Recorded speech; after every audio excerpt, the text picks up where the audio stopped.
likes to make me cry. Doggone his eyes.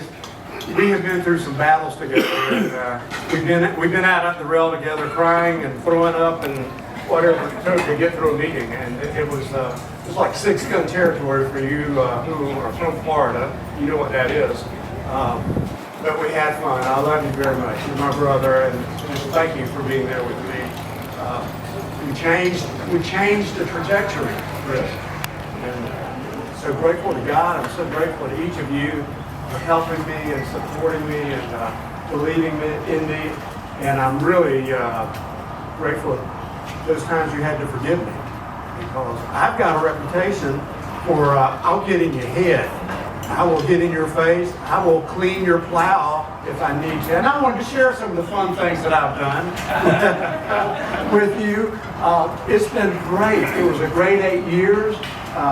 As Chris described, he kind of took my talk from me on those first 8 years. We changed everything. And I was defeated after 8 years. I got sent home to contemplate what went wrong and how to do it better. But I get to, I'll tell you what it was. Chris and I worked our hearts out to take care of the judicial facilities. Judge Santorum had at one time appeared before the board. He said, I'll put you all in jail. You will build a new facility. And somehow it kept falling on deaf ears. And finally, we came along and we decided we're going to fix this thing. We're going to figure it out. We created the funding source for it. And it was a long, long, brutal process. And we both lost over doing the right thing. But the beautiful thing is, I'm the longest serving clerk in the history of Nassau County in that building. And it's a fine office, I'll tell you. I've enjoyed every minute of it. It has worked out just fine. And it's so funny when some of the folks who worked so hard against us put their arm around me and we walk down the hallways in the courthouse and they say, we had a great idea. And I'm wondering, where were you back then? I think you were sending me to the Ethics Commission or suing me or something else brutal. So it's turned out good. I'm going to make some remarks about the county commissioners. Not so favorable, but let me tell you, it's none of these county commissioners that serve now. This is old history. I'm going to go back to the beginning of time with you a little bit. We have maybe the best county commission we've ever had. Sheriff John Martin. They are doing a phenomenal job. I'm so proud of them. Their staff is doing a great job. We used to have battles every day with their staff. They're all dead or they got fired. They're not there anymore.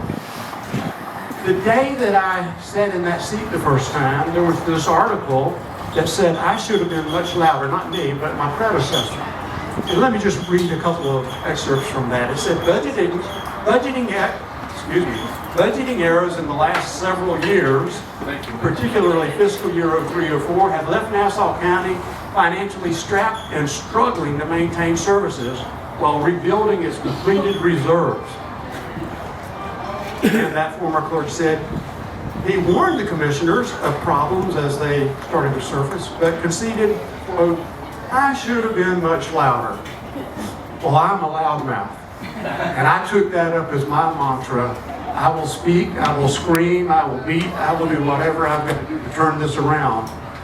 And I'm going to share some statistics with you in a few minutes that show that this county commission and this clerk's office have worked together. We're in the best shape fiscally we've ever been in the history of Nassau County, John. Thank you very much. You'll notice I have to use the old age print. I can't see this stuff anymore. Here's a fun article from the past. Amid spy footage dust up, Nassau's Crawford, don't trust the administrator's word, that they slept in the room that we paid for. And they didn't. They're no longer with us. And all we needed was, if we're going to pay county dollars, you got to stay in the room. That's the way it works. Or we'll put you in jail. Or we'll fire you. Here's another one that's helped build my reputation a little bit. Folio Weekly, they don't like me generally. One time they had a weak moment.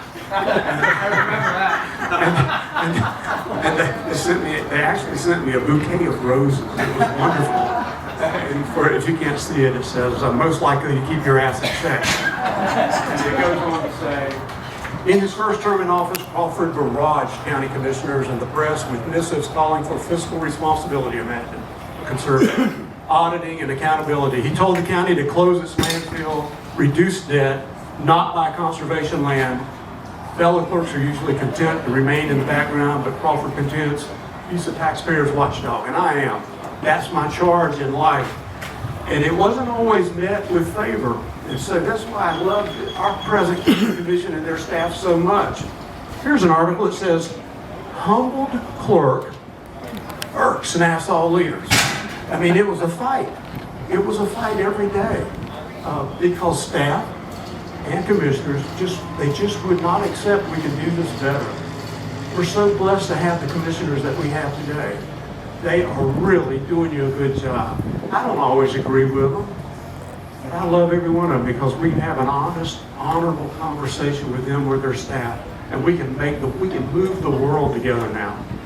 That's what this is all about. There's another page there that says I had the audacity to call in state investigators, and I did on my office because someone in my office stole $1.4 million before I got there and got off. This thing that got off after I was elected. She got rehired after I was elected, not by me, but by my predecessor. Turns out she came back to cover up the evidence. And it didn't turn out good. She's no longer here on the earth. The FDLE came in undercover. We stopped counting at 680 counts of embezzlement. So they were awry 4 years ago. They were not good. I love this last article, and then I'll move on to some data that kind of prove my point. It's entitled, this is an editorial, Nassau County's Candy War, Limousine Liberals, and Term Limits. It says, Nassau County Clerk John Crawford has a big smile and a warm, charming air about him. But he probably isn't going to win any popularity contest among kids right now. The county commissioners voted to buy some candy and hand it out themselves to children during the parade. But Crawford, in his role as county comptroller, objected.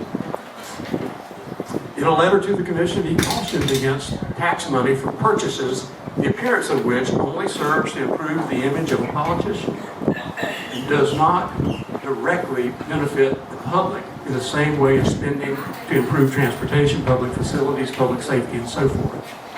And I was a little nervous about that. I didn't know how that was going to go. Boy, I mean, they wanted my scalp over that. And there were some other expenditures that were sort of self-aggrandizing. He goes on to say,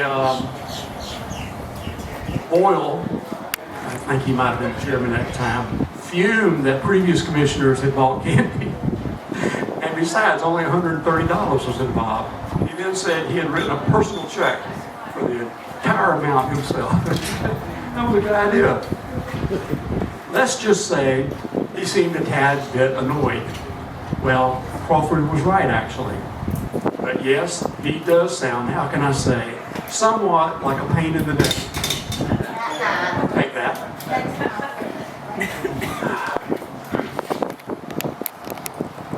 However, that isn't necessarily a bad thing. Jacksonville City Council is spending nearly twice the amount approved by voters on a courthouse. It's spending about $900,000 on artwork. It approved a long-term landfill deal without taking any bids. Oh yes, and it's increasing taxes rapidly. Quick, somebody get Crawford to move to Jacksonville. Our city council needs a pain in the neck.